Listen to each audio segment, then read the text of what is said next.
வணக்கம். ஆகாஷ்வாணி புதுச்சேரி செய்திச் சுருக்கம் வாசிப்பவர் வீரமணி.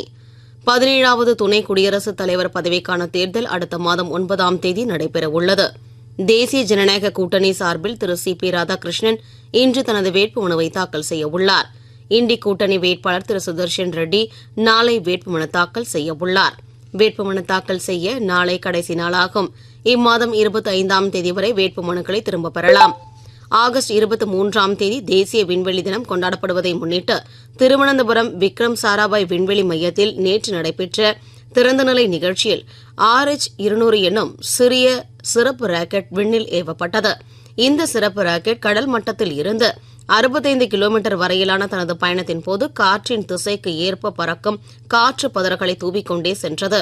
இந்த காற்று பதர்களை ரேடார் உதவியுடன் கண்காணிப்பதன் மூலம் காற்றின் திசை, வேகம் மற்றும் வானிலை மாற்றங்களை கணிக்க ஏதுவாகும் என்பதும் குறிப்பிடத்தக்கது.